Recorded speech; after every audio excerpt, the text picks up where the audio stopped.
नमस्कार मित्रांनो, मंथन चॅनलमध्ये आपलं स्वागत आहे। ज्ञानराधा हा विषय ज्या पद्धतीनं उघडायला पाहिजे होता त्या पद्धतीने उघडला का गेला नाही या संदर्भात वेगवेगळे मतांतर असू शकतात। पण वास्तविक स्वरूपात ज्या पद्धतीनं ठेवीदारांमध्ये ज्या पद्धतीचे संभ्रम पसरवून स्वतःची जी परिस्थिती सावरण्याचा प्रयत्न कुटेंनी केला आणि त्यानंतर यांच्यामार्फत सोडलेल्या दलालांनी केला। या दलालांनी नेहमी आपल्या पद्धतीनं या गोष्टीला कशा पद्धतीनं लांबवता येईल, लोकांमध्ये गैरसमज निर्माण करता येतील, लोकांमध्ये कशा पद्धतीने फूट पाडता येईल आणि हे फूट पाडून हा विषय खऱ्या अर्थानं प्रलंबित होऊन लोकांमधली जी क्रयशक्ती आहे ती क्रयशक्ती थांबवण्यासाठी हा केलेला अट्टहास।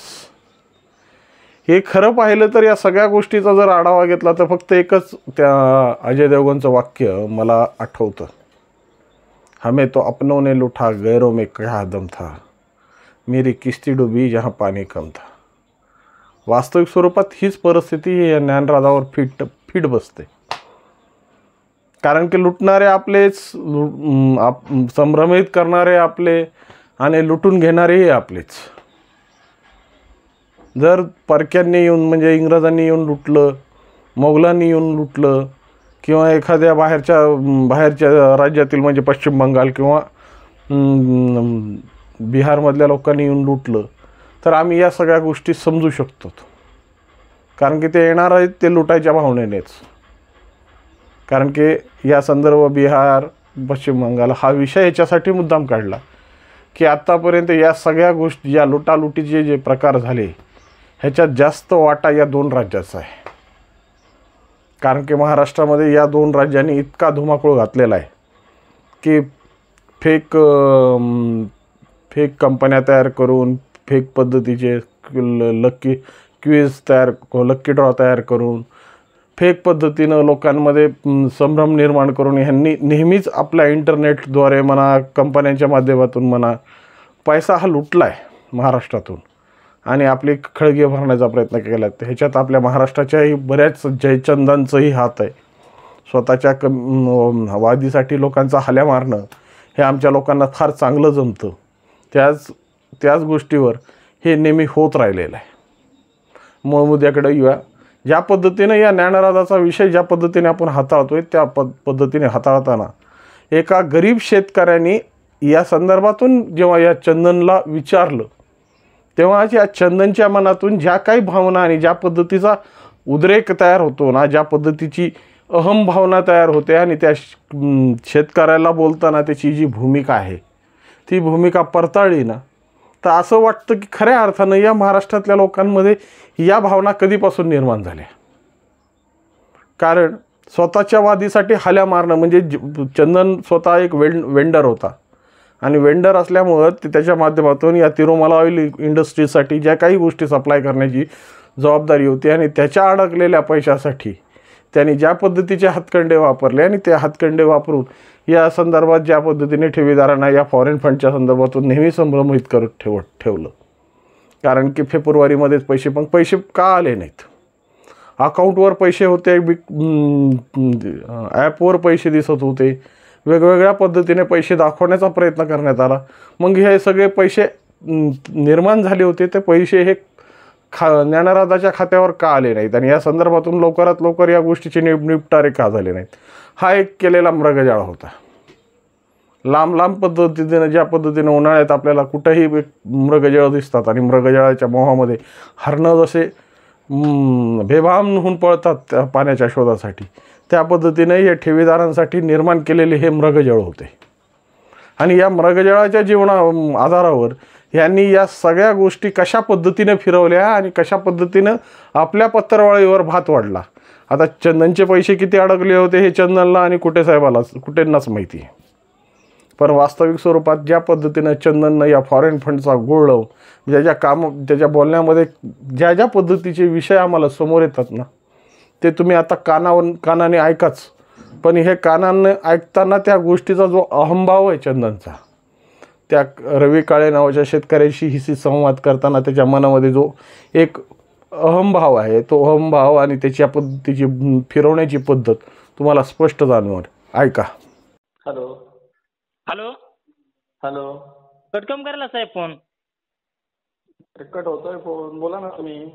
साहेब नेमकं काय सांगण्याची माहिती तरी द्या ना, नेमकं काय चालू आहे काय नाही म्हणून. कसलं माहिती? ते कुठे ग्रुप बद्दल. फंडिंग बद्दल? हा फंडिंग बद्दल ना? हा हा हा मग आहे ना, ते ग्रुप मध्ये आली ना ती रेकॉर्डिंग व्हायरिंग केली ना कोणीतरी, ऐका ना, त्याच्यावर सगळी माहिती दिली. प्रत्येकाला पण देऊ शकत नाही. आता 70,000 लोक, 70,000 लोकांशी सगळी बोलू शकत नाही प्रत्येकाशी वेगवेगळे. कोणत्या ग्रुपला साहेब? आम्ही त्या ग्रुपला नाहीत ना हो साहेब.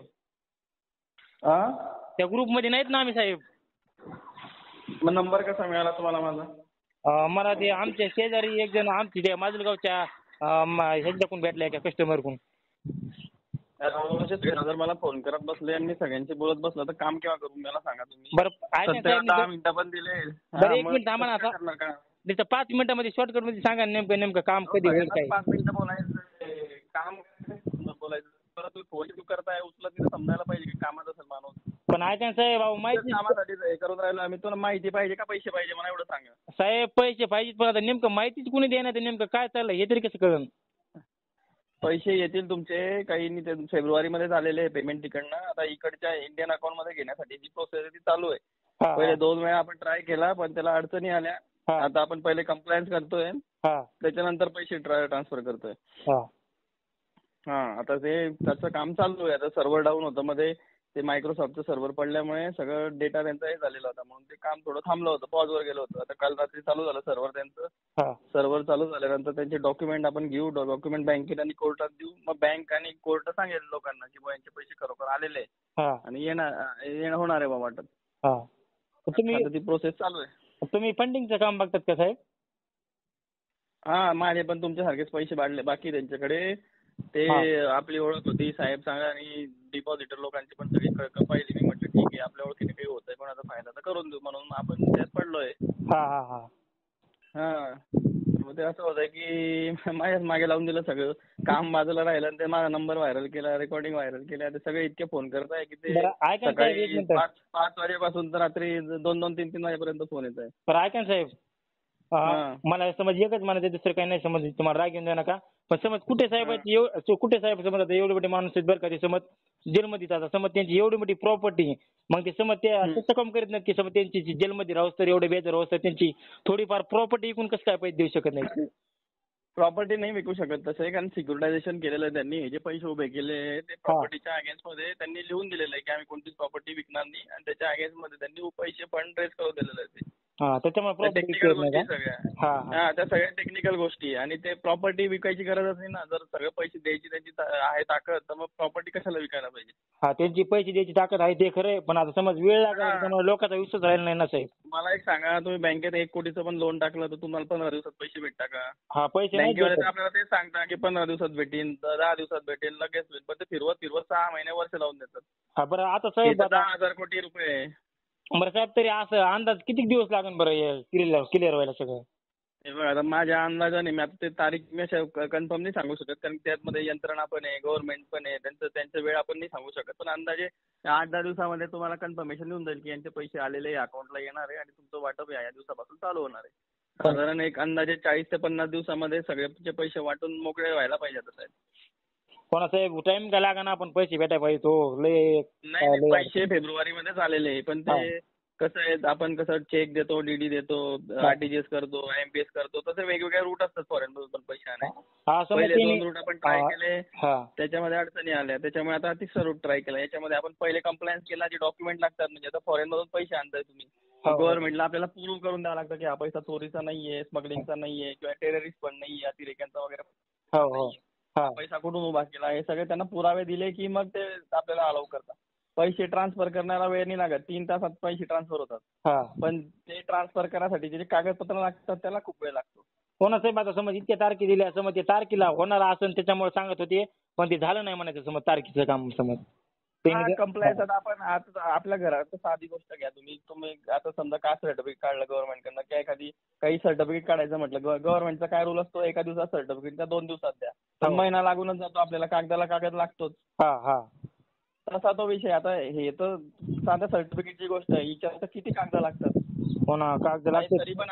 तरी पण आपण फेब्रुवारी पासून तर आतापर्यंत किती 4 महिन्यामध्ये हे सगळं ओढलंय. हो. दिवस रात्र काम चालू आहे. म्हणजे आज मी झोपलोच नाही, सकाळी 6 वाजेपर्यंत त्या ऍक्सेस साठी थांबलो होतो मी.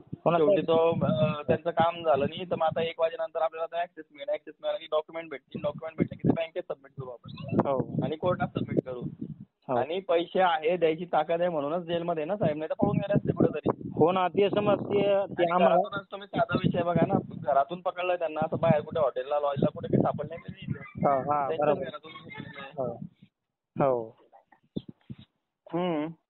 बरं पण न्यायचं बेटा.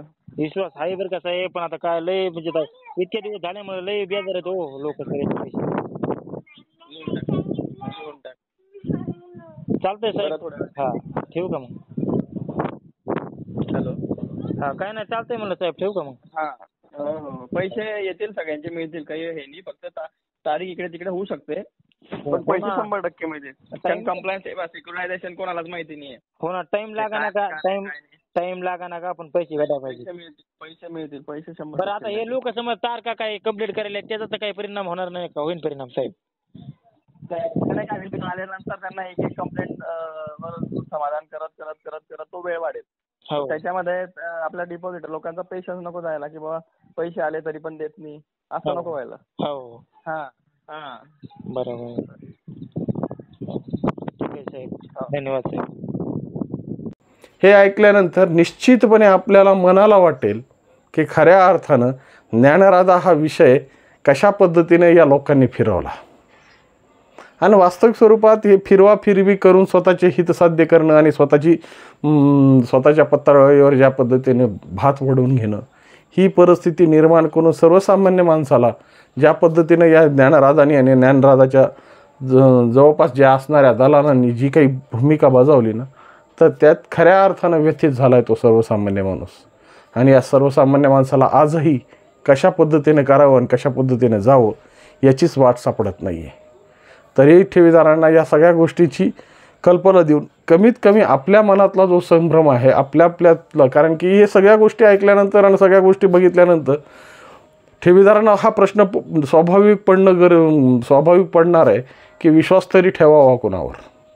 पण आता खऱ्या अर्थानं तुमच्यामधल्याच लोकांमध्ये ही स्पिरिट जागं व्हावं. आम्ही तर काम करायला तयार आहे तुमच्यासोबत, पण ज्या पद्धतीला तुम्हाला दूध पोळालं आहे तर तुम्ही ताकसुद्धा फुकून फुकून पेणार आहेत हे आम्हाला निश्चितपणे माहिती आहे. परंतु या सगळ्या गोष्टीतून आपल्याला मार्गक्रमण करणं महत्त्वाचं आहे. त्यामुळं मित्रांनो, तुम्ही तुमच्या पद्धतीचा विचार ठाम करा आणि खऱ्या अर्थानं आता पेटून उठून या सगळ्या लढाईमध्ये आता अग्रेसर होऊन या प्रशासनावरही आपला दडपण तयार करण्याची वेळ आलेली आहे. या आशेसहित नमस्कार.